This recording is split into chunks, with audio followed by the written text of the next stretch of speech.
Hi everyone, in this video we're going to cover what are your weaknesses interview question and some sample answers for this question.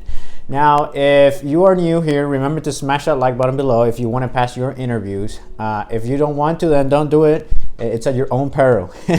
No, but in all seriousness, if you don't do some of the things that we're going to cover here, then you're probably going to end up either doing something wrong in answering this question, and there are many ways to answer it wrong, or you're simply not going to know how to answer it. And for better or worse, even though I think it's a stupid question, it gets asked all the time by employers all over the place, no matter the industry and all that stuff. So you are bound to see it.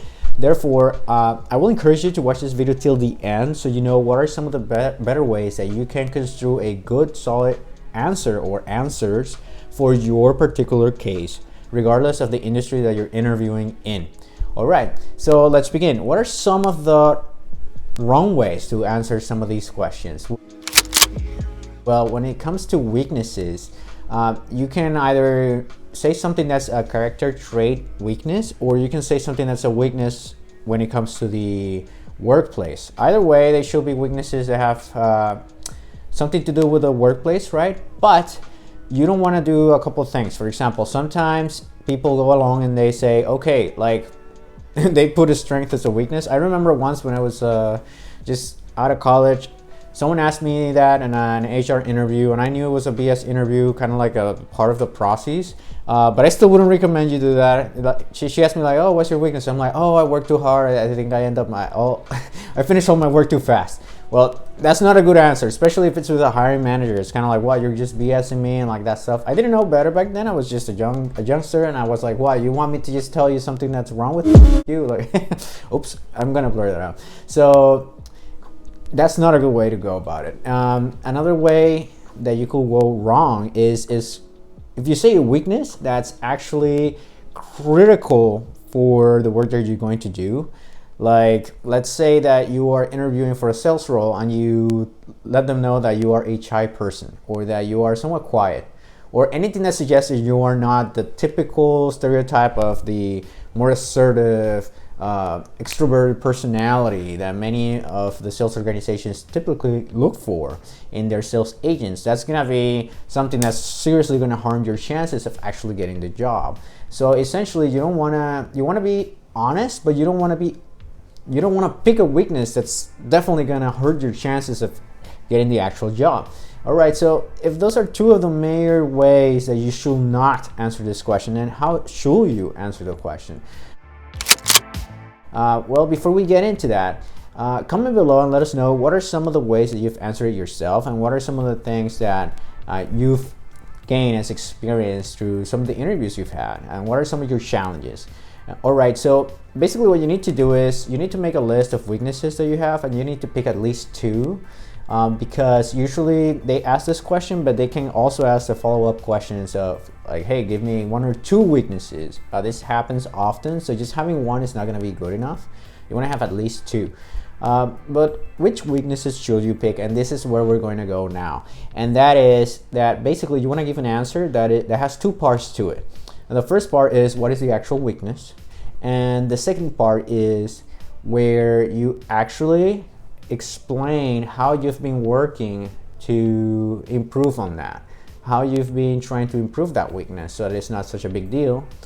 Or if the weakness is a character trait, something that's not like very context specific, something that's more of who you naturally are, then the second part of the answer needs to be how you've taken measures or taken steps to minimize how that actually impacts your work, right? Either way, you don't want to pick a weakness that's gonna hurt your chances, right? So for example, a good thing to say will be, okay, so you're going for an office job, and you don't want to say, hey, I'm arrogant or I'm impatient. No. But if you do say something like that, then you want to say something along the lines of how that minimizes that impact. Because if you're saying that you are impatient sometimes and you're going into a job that's very teamwork heavy, then that's not going to be good. People are not going to want to work with someone who's impatient or comes off as arrogant or is not a good team player. But if you are going for a company that's not necessarily has heavy on teamwork, and that's tolerable, like you being someone impatient or somewhere along those lines, then you could potentially answer this in two ways. You could either say that you are, in some situations you can be impatient, like for example when projects are running long, I've noticed that I tend to be very demanding of others, and I've also noticed that it tends to come across as me being arrogant. You see what we're saying here? We're doing it contextual. So what I've done is whenever I'm in a situation like that, I've tried to overcompensate, or I've tried to compensate for that by not being as demanding, or by purposefully having a more amiable tone in my communications, and this has improved over the time, but it still needs some work. You see, that's a much better way of giving a weakness. Now, the other way to do it is if you go with it as a character trait, and it's like, well, I tend to be a little bit more impatient because I'm very demanding of myself, so I'm very demanding of others. Therefore, I usually tend to pick teams that are people who are as demanding as I am and who are used to the intensity of the environment that we work in. And I've tended to do much better at it. Well, I know that people who are from other cultures, people who are from more collaborative centric environments, or people who are not as personality A types, I tend to avoid being in the same teams as them.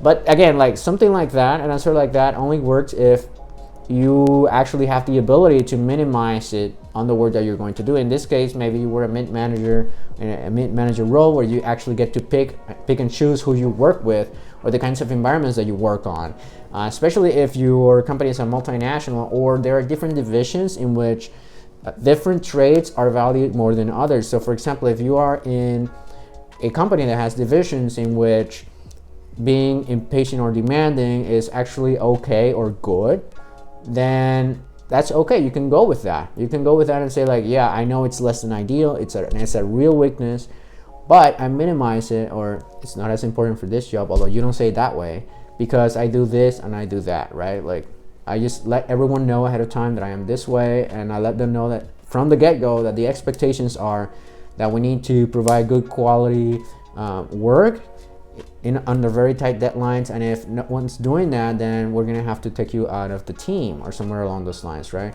So I mean, that's fairly fine. That's a way to go about it. But if I actually can actually come across as quite honest and very trustworthy, because it leads the interviewer to believe that, hey, you know who you are, you realize that you are a certain way, and you've taken steps to actually make it so that you can do a great, valuable work for the company, while not like undermining the work or undermining the personnel, right? And that's very important because it gives you points in terms of like, oh, I feel like this person is a little bit more, how do we call it, trust or trustworthy, right?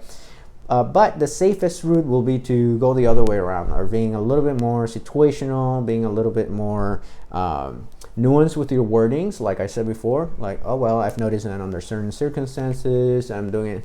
I tend to act this way, and people have felt like it come across in a negative way, right? And I've done this, I've taken these steps in order to improve that. And that's something that you could do. Something else for those who are maybe college graduates, or if you started, is to actually, it was asked of me like, hey, what's your favorite subject in your career, in your college education, or what was your least favorite subject? So if you studied something that has to do with what you're going to work on, like let's say, I don't know, maybe you were in a medical field, although that's not college, or maybe you were working for a government agency with like something that has to do with the environment, and you studied like environmental science or something along those lines, then maybe don't be too honest if what you didn't like is what you're going to be doing, although I will question why you're doing that. I think to give you an example, a concrete example, let's say that you're going to work at an economic agency and they need people who are strong at econometrics and like data analysis and that stuff, and maybe that's not your favorite part of it. You could either, well, you could BS it, but it's probably going to come across negatively if you don't know how to do it well. Or you could just say something else that's not necessarily what they're looking for, but it can still be spin in a way that they'll like. For example, you could say, well, my favorite one, let's say that you're going for something that has nothing to do with environment, something that's an economic agency that does data collection and projections for banks and private companies, right? And they sell that information. And you say, well, I like environmental economics. And they'll be like, okay.